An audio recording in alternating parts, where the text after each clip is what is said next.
누가복음 2장 누가복음 2장 1절로 7절 말씀 한 절씩 교독하고 마지막 한 목소리로 제가 읽도록 하겠습니다. 다 같이 읽겠습니다. 1절 제가 먼저 읽지요. 이때에 가이사 아구스토가 영을 내려 천하로 다 호적하라 하였으니 이 호적은 구레뇨가 수리아 총독되었을 때에 첩번한 것이라. 모든 사람이 호적하러 각각 고향으로 돌아가매 요셉도 다윗의 집 족속인 고로 갈릴리 나사렛 동네에서 유대를 향하여 베들레헴이라 하는 다윗의 동네로 그 정혼한 마리아와 함께 호적하러 올라가니 마리아가 이미 잉태되었더라. 거기 있을 그때에 해산할 날이 차서 다같이요 맏아들을 낳아 강보로 싸서 구유에 뉘었으니 이는 사관에 있을 곳이 없음이러라. 아멘. 오늘 본문 누가복음 2장 1절은 이때에 가이사 아구스토가 영을 내려 천하로 다 호적하라 하였다는 말씀으로 시작합니다. 여러분들 가이사 아구스토 노죠. 보니까 시저 어거스터스 영어로는 그렇고 원래 라틴어로는 케자르 아우구스투스인데 우리나라 말로 그렇게 옮기다 보니까 이게 잘 안 돼서 가이사 아구스토가 되었습니다. 여러분들 가이사란 말은 로마 황제를 가리키는 말이고 또 아우구스투스는 존엄한 자란 뜻입니다. 이 가이사 아구스토로 불린 분이 누구냐? 그의 청년대 이름은 그 유명한 바로 가이우스 옥타비아누스였습니다. 이 사람은 여러분 잘 아는 줄리우스 시저의 조카이기도 했습니다. 나중에 로마의 패권을 두고서 BC 31년 그 유명한 악티움 해전이라고 펼치는데 영화로도 많이 나왔습니다. 이 악티움 해전에서 그 유명했던 정적 안토니우스와 그의 연인 이집트의 여왕 클레오파트라를 완전히 무너뜨리게 되면서 로마의 패권을 잡고 로마의 첫 번째 황제가 되었던 사람이 바로 가이사 아구스투스 케자르 아우구스투스였습니다. 이 가이사 아구스토가 어느 날 명령을 내립니다. 천하로 호적하라. 로마 제국 전체에 걸쳐서 인구조사하라. 이 호적이란 말은 센서스, 인구조사를 말하죠. 미국에도 10년에 한 번씩 인구조사를 센서스를 하게 되듯이 이것은 고대 때부터 있어왔던 일입니다. 전쟁에 나갈 그 장정들을 정확하게 파악하고 그리고 나라의 세금을 정확하게 징수하기 위해서 항상 하는 것이 뭐냐? 센서스, 인구조사였습니다. 그런데 2절 보니까 이렇게 말해요. 이 호적은 구레뇨가 수리아 총독되었을 때 첩번한 것이라. 자, 여러분들 여기 보니까 퀴리니우스라는 사람이 나옵니다. 구레뇨로 번역되었는데 오늘날의 시리아, 수리아 지역의 총독이었습니다. 그런데 이 사람이 역사상 수리아 총독된 것은 AD 6년입니다.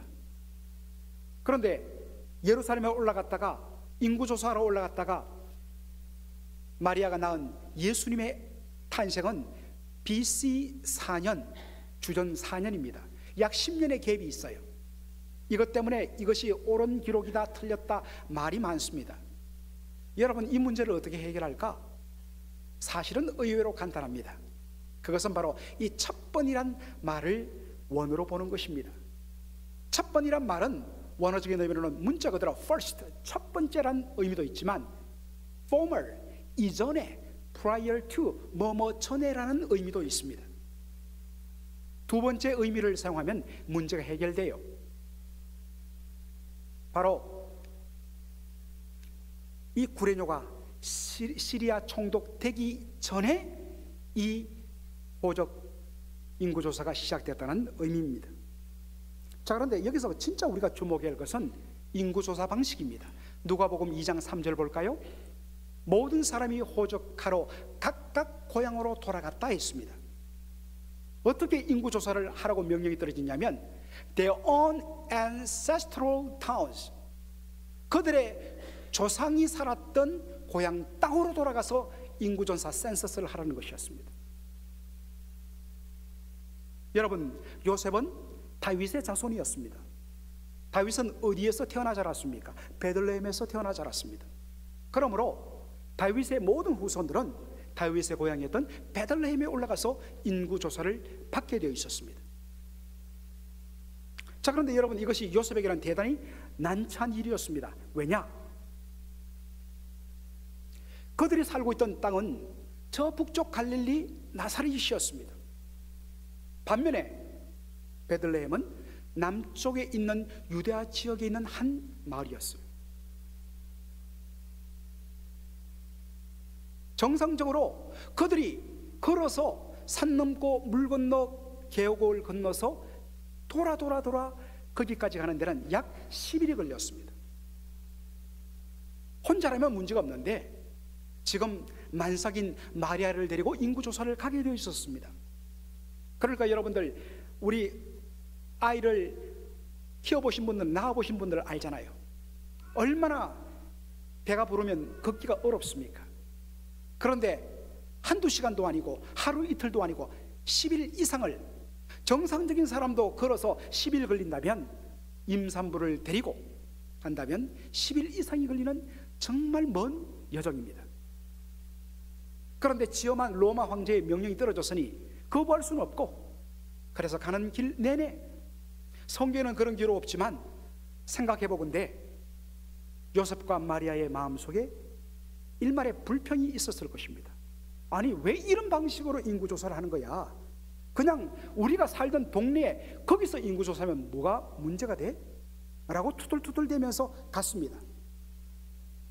엎친 데 덮친 격으로 갑자기 산통이 와서 그 베들레헴 땅, 아는 사람이로는 한 사람도 없는 그 땅에서 아이를 낳아야 됐는데 낳을 공간이 없어서 마구간 그 앞에서 아이를 낳고, 아이를 둘 이 요람이 없어서 하는 수 없이 구유에 아이를 둬야 했습니다. 왜 이런 일이 일어났는가? 그런데 여러분, 시간이 지나고 나서, 출산하고 나서, 여기에 하나님의 놀라운 섭리가 있었구나 하는 것을 발견하게 되었습니다. 바로 미가서 5장 2절의 말씀 때문입니다. 다 같이 읽어볼까요? 베들레헴 에브라다야, 너는 유다 족속 중에 작을지라도 이스라엘을 다스릴 자가 내게로 나올 것이라. 여러분, 미가서 5장 2절은 무슨 말씀입니까? 장차 이 땅에 태어날 메시아가 어느 곳에서 태어난가를 예언하는 말씀입니다. 예수님 오시기 700년 전 이사야와 비슷한 시기에 말씀을 전했던 미가 선지자를 통해서 주신 말씀이에요. 장차 올 메시아는 다윗의 자손으로 태어나기 때문에 다윗의 고향 베들레헴에서 태어나게 될 것이다. 그런데 지금 마리아와 요셉은 어디에 살고 있습니까? 저 북쪽 갈릴리 나사렛 곳에서 살고 있습니다. 만일에 거기서 살다가 아이를 낳았다면 하나님의 말씀이 이루어질 수가 없어요. 바로 이 말씀을 하나님께서 성취하시기 위해서 사용하신 것이 뭐냐? 로마 제국의 인구조사 방법이었습니다. 인간적으로는 도대체 왜 이런 식으로 하느냐고 그렇게 원망하며 불평했는지 모르고, 그것이 그들에게는 고통스러웠는지도 몰라도 나중에 시간이 지나서 보니까, 와, 여기에 하나님의 놀라운 섭리의 손길이 있었구나. 하나님의 말씀을 이루기 위해서, 하나님의 뜻을 이루기 위해서 로마 제국이 했던 인구조사, 그리고 그 인구조사의 독특한 방식까지도 하나님이 사용하셔서 하나님의 뜻을 이루셨구나. 여러분, 하나님의 섭리의 놀라운 손길을 성경은 가득가득 담고 있는데, 제가 볼 때마다 감동하고 흥분한 말씀이 빌립보서 1장 12절 이하의 말씀이에요. 형제들아, 나에 당한 일이 도리어 복음의 진보가 된 줄을 너희가 알기를 원하노니, Everything that has happened to me here has helped to spread the good news. 여러분들, 사도 바울이 당한 일이 뭡니까? 복음을 전하다가 체포되어서 지금 로마 감옥에 투옥되었습니다. 감옥에 투옥되었으니까 더 이상 복음을 전할 수 있어요, 없어요? 없습니다. 바깥에 그가 자유의 몸이 되어 있었으면 마음껏 주의 복음을 한 사람에게라도, 한 지역에라도 더 다니며 전할 텐데 갇혀버렸으니 복음을 전할 수가 없어요. 하나님, 왜 저에게 이런 일이 일어났습니까? 원망도 했을 것입니다. 그런데 그가 깨달은 것은 뭡니까? 나의 당한 일이 도리어 복음의 진보가 되었다. 오히려 더 복음이 더 깊숙하게, 더 놀랍게 넓게 전파되는 놀라운 역전이 되었다. 자, 빌립보서 1장 13절로 14절 볼까요? 나의 매임이 그리스도 안에서 온 시대 안과 기타 모든 사람에게 나타났으니 형제 중 다수가 나의 매임을 인하여 주 안에서 신뢰함으로 겁없이 담대히 하나님의 말씀을 더욱 담대히 말하게 되었느니라. 여러분, 사도행전을 보면 사도 바울은 특별한 케이스로 황제 앞에서 직접 재판을 받는 그런 케이스였습니다. 그런데 로마법에 의하면 황제 앞에서 직접 재판받는 죄수들은 일반 감옥에 들어가는 것이 아니라, 일반 간수들이 관리하는 것이 아니라 시위대, 황제 경호 부대, 우리로 말하면 대통령 경호실이죠. 거기서 관리를 하게 되어 있습니다. 그 당시 시위대 로마 황제 경호 부대는 로마의 최고 엘리트 중에 엘리트, 귀족의 자제들만 들어가게 되어 있습니다. 그들이 사도 바울과 2년을 있었습니다. 그것도 매주마다 교대로. 그렇게 2년 동안 있는 동안 황제 경호 부대의 모든 엘리트 청년 장교들을 다 만나게 되었고, 그들에게 예수 그리스도의 복음이 되었습니다. 그가 밖에 자유의 몸이 있었다면 로마의 가장 상층부 안으로 복음을 전할 어떠한 기회도 없었는데, 도리어 그의 가침이 복음이 더 깊이 들어갈 수 있었고, 또 하나 사도 바울이 여러분 복음 전합시다 하고 앞장서도 시큰둥만둥했던 성도들이 사도 바울이 잡혀 들어가고 복음을 전할 수 없게 되니까 이분들의 갑자기 마음에 불이 임해갖고 우리가 대신 전하자 해서 목숨 걸고 바깥에 나가서 복음을 전하기 시작한 겁니다. 바울이 무릎을 쳤습니다. 하나님의 섭리의 손길은 놀랍구나. 내가 갇히게 되므로 복음은 전해질 수 없다고 생각했는데, 도리어 하나님께서는 이것을 선을 이루시는 하나님의 도구로 쓰셨구나.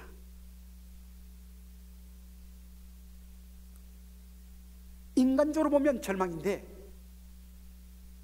모든 걸 합력하여 선을 이루시는 하나님의 섭리의 눈으로 보면 어느 것 하나 절망이 아니고 모든 것이 다 희망이란 것입니다. 사랑하는 성도 여러분, 지금 여러분에게 일어난 그 일들, 하나님은 도대체 왜 저에게, 우리 자녀에게, 우리 가정에게, Why me? 하나님은 왜 그러십니까? 처음에는 발버둥 치고 탄식도 하고 원망도 하고 불평도 했을 것입니다. 그런데 여러분들, 시간이 1년 지나고 2년 지나고 10년 지나고 돌아봤더니 기가 막히게 거기에 하나님의 섭리의 손길들이 다 뻗쳐 있었던 것입니다. 그것이 하나님의 손에 붙들리면 그 절망이 희망이 되고, 그 고통스러운 것이 오히려 축복이 되는, 합력과 선을 이루시는 하나님의 도구가 된다는 것을 고백할 수밖에 없게 만드신다는 것입니다. 그러므로 로마서 8장 28절에 우리가 이렇게 고백할 수가 있는 거예요. 다 같이 한번 고백하도록 하겠습니다. 우리가 알거니와 하나님을 사랑하는 자, 곧 그 뜻대로 부르심을 입은 자들에게는 모든 것이 합력하여 선을 이루느니라. 나에게 좋은 것들, 나에게 멋진 조건들, 환경들만 선을 이루는 것이 아니라 심지어 이 모든 것들, 에브리띵 안에는 피하고 싶었던 것들, 나에게는 절대로 이러지 말아야 할 일이라고 생각했던 끔찍한 그러한 사건들 조차도 합력하여서 선을 이루시는 하나님의 능력, 그 하나님의 손이 저와 여러분을 붙들고 있다는 사실입니다. 때로 우리가 그것을 믿음으로 바라보지 못하고 원망과 불평할지라도 그 순간에도 하나님은 당신의 선하심으로 일을 진행하고 계시다는 것입니다. 제가 여러 번 이야기하지만 문제는 우리가 바로 그것을 믿음의 눈으로 빨리 발견하고 섭리하시는 하나님, 역사하시는 하나님을 고백하느냐 안 고백하느냐에 따라서 우리가 하나님이 주시는 그 은혜를 더 풍성하게 누리느냐, 아니면 다 끝나고 나서 그제서야 아하 하고 느끼느냐, 그 차이입니다. 여러분 무엇을 택하시겠습니까? 당장 눈앞에 일어나는 그 일 하나하나에 여러분 일이 hil비하지 마십시오. 조금 속상하고 조금 억울하고 조금 안 됐다고, 내 뜻대로 안 됐다고 여러분 안타까워하지도 마십시오. 거기에 하나님의 섭리의 손길이 있고 그것조차도 하나님 들어 사용하시면 놀라운 하나님의 영광을 도구요, 우리의 삶의 놀라운 복의 도구로 선하게 인도하시리라 믿음으로 해석하고 고백하고 아멘하고 나가시는 저와 여러분 되기를 주의 이름으로 축원합니다. 누가복음 2장 7절에 예수님의 장면이 나와요. 출산 장면이 나와요. 맏아들을 낳아서 강보로 싸서 구유에 뉘었으니 이는 사관에 있을 곳이 없음이라. 아들을 낳았는데 어디에 두었다고요? 강보로 싸서 구유, 이 죽통에 담았다, 넣었다는 것입니다. 왜냐하면 사관, 이 사관이란 말은 요즘 쓰이지 않지요. 요즘 말로 말하면 여관을 말해요. 그 여관에 있을 곳이 없었기 때문이라 우리나라 말 성경에는, 또 영어 성경에는 그렇게 번역이 되어 있습니다. 여러분 이 장면을 어떻게 이야기하시나요? 자, 여러분들 이 부분과 관련돼서 많은 아주 유명한 선곡이 하나 있습니다. 사실 이 선곡은 빈방 있습니까? 하는 제목의 선곡인데, 사실은 1970년대 중반에 미국의 가이드 포스트란 신앙 잡지에 실렸던 실화를 바탕으로 하는 간증이었습니다.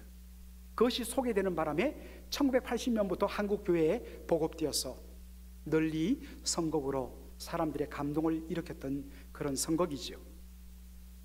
미국의 어느 도시에 있는 조그만 교회에서 일어난 이야기인데, 주일학교에서 크리스마스 선곡을 준비하고 있었는데 바로 오늘 이 사건을 가지고 준비하고 있었습니다. 그런데 랄프라는 한 소년이 있었는데 이 친구는 조금 이 지적인 장애가 있었어요. 그러다 보니까 말도 어눌하고 잘 기억도 못하고 그랬는데 이 친구가 자꾸만 자기를 넣어달라고 하는 겁니다. 그래서 한 10명도 실족시켜서는 안 되기 때문에 선생님들이 고민하다가 한 역할을 맡겼습니다. 바로 여관 주인이었습니다. 그가 하는 대사는 한마디, 빈방이 있나요? 라고 마리아와 요셉이 물으면 없어요 하고는 문을 콩 닫아버리면 끝나버리는 것이었습니다.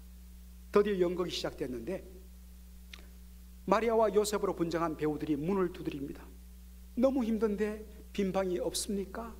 Please 하니까 이 친구가 없어요 라고 문을 탁 닫았다가 좀 있다가 문을 열고, 저 제 방이 있는데 제 방에서 지내실래요? 연극이 엉망진창 되어버렸어요. 지 역할은 문만 닫고 끝나면 되는데 그 막 선생님들은 막 어떡하나 했는데 성도들이 울기 시작합니다. 이게 진짜 귀한 마음 아니겠습니까? 우리 연극에 관심 있는 분들이 많으신데 내년에 한번 성탄 시즌에 빈방 있습니까? 하는 거 한번 해봤으면 좋겠어요. 인터넷에 지금 모든 그 대사들이 다 나와 있더라고요. 근데 여러분 감동은 되는데 다시 한번 더 우리 말씀으로 들어갈 필요가 있어요. 이는 사관에, 여관에 있을 곳이 없었기 때문이라 했는데, 여러분 여기에 사관, 여관이라고 되어 있는 이 말의 헬라어 원어는요, 사실은 가장 정확하게 번역하면 게스트룸입니다. 손님을 잠재우는 방, 사랑방이에요. 사실은 오늘날 우리가 모텔로 생각하는 그런 여관으로 쓰이는 다른 헬라어 단어가 있습니다. 그러므로 여기에 있는 이 말은 게스트룸이 정확한 번역입니다. 자, 여러분들 그 당시 유대인들의 가옥 구조를 한번 보겠습니다. 저거는 집 앞을 딱 잘라서 단면으로 보여주는 건데 보통 유대인들은 2층 집이에요. 그래서 2층에는 마루를 깔고 2층에는 가족들이 거하고, 또 손님이 오면 손님들이 한두 명이 잘 수 있는 조그만 공간이 있고, 없을 때는 짐도 두고, 그리고 사다리를 타고 내려오면 아래층에는 한 칸에는 저렇게 바로 가축을 두는 조그만 우리가 있고, 옆에는 곡식 창고, 그리고 부엌, 이 식료품 넣는 곳으로 하고, 주로 저 마당에다가 돌을 얹어서 불을 피워서 빵을 굽고 했다고 그럽니다. 자, 그 다음 장면요, 바로 저렇습니다. 저게 단면도예요. 그러다 보니까 그 당시에 출산하러 사람들에게 문을 두드렸는데 이미 그 집 식구들이 다 살고 있고, 또 인구조사를 하러 미리 왔던 사람들이 이미 그러한 게스트룸을 다 차지하고 있어서 더 이상 공간이 없어요. 그래서 하는 수 없이 저 우리 앞에 있는 저 마당에다가 짚을 깔고 저기서 급하게 출산을 했던 것입니다. 그리고 아이를 둘 곳이 없다 보니까 강보에 사서 이 귀한 아들을, 바로 요람이 없었기 때문에 말이 먹던, 저런 가축이 먹던 구유 위에 두었던 것입니다. 여러분, 이런 기막힌 그림 내리시고, 이런 기막힌 일이 어디 있습니까? 하나님의 아들 예수 그리스도가 이 땅에 나셨는데, 세상에 가능한 집에 아들이 태어났다 하더라도 너무 좋아갖고 그래도 오기야 금이야 하는데, 어떻게 하나님의 아들 예수란 그 존재가 이 땅에 왔는데 세상에 아이 낳을 공간이 없어서 마구간 앞 흙마당 위에 거적대기를 깔고 거기서 낳을 수 있고, 둘 공간이 없어갖고 강보에 둘둘 마른 채 구유에 놓을 수 있단 말입니까? 그런데 여러분 아십니까? 이것은 시작이었습니다. 예수님의 이 땅에서의 33년 생애를 예수님은 이렇게 이야기하십니다. 인자는 머리 둘 곳조차 없도다.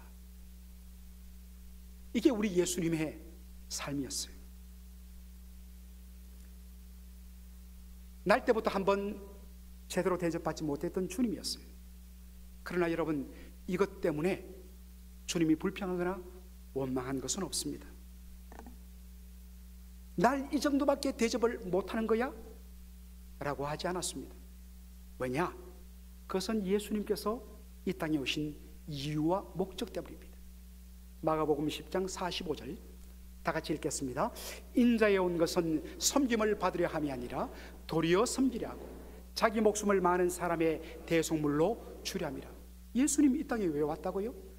섬김받고 대접받기 위해서 온 게 아니라 도리어 섬기려고. 그 섬김의 절정이 뭡니까? 자기 목숨을 많은 사람들의 대속물로 내어주어서 십자가에 피 흘려 죽는 것이었어요. 그것 위에서 왔기 때문에 마구간 앞 흙마당도 대속해, 구유도 대속해, 마지막 십자가 아멘. 사랑하는 성도 여러분, 우리가 이 예수님 탄생을 우리가 축하하며 메리 크리스마스 하고 서로 기뻐하지만, 여러분 정말 다시 한번 예수님 만나야 돼요. 우리는 어떻습니까? 조금만 대접받지 못하면 우리는 굉장히 힘들어합니다. 아니 내가 누군데 나를 이렇게 대접해? 내가 이렇게 헌신했는데, 내가 이렇게 봉사했는데 나를 몰라줘? 나 안 해. 여러분, 이게 저와 여러분 모습 아닙니까? 정말 이 연말에 참 교회를 내년을 준비하면서 우리 당회와 제가 참 고생을 하는데 늘 부딪히는 부분이 이거예요. 조금 아쉽더라도, 조금 부족하더라도 주의 뜻이 있겠지, 아멘 하고 주님 충성하겠습니다가 아니라 왜 나를 몰라줘? 만일 예수님께서 이게 뭐야? 그래도 내가 큰 맘 먹고 이 땅에 사람들을 위해서 내려왔는데 이게 뭐야? 다시 올라가려고 했다면 저와 여러분의 구원은 없었을 거예요. 예수님은 묵묵히 십자가를 받아들이셨습니다. 사랑하는 성도 여러분, 여러분은 지금 예수님을 따라가고 있습니까? 아니면 예수님과 반대로 가고 있지는 않습니까? 다시 한 번 더, 주께서 말씀하신 대로 십자가를 지신 예수님, 섬기러 오신 예수님, 그 예수님 따라서 너희도 자기를 부인하고 자기에게 주어진 십자가를 지고 나를 따르라는 그 주님의 말씀 앞에 순종하고 묵묵히 주님 거하시는 곳으로, 주님 걸어가시는 곳으로 함께 동행하며 걸어가는 저와 여러분, 그리고 우리 모든 맥걸린 성도들 되기를 주의 이름으로 축원합니다. 아멘. 기도하겠습니다.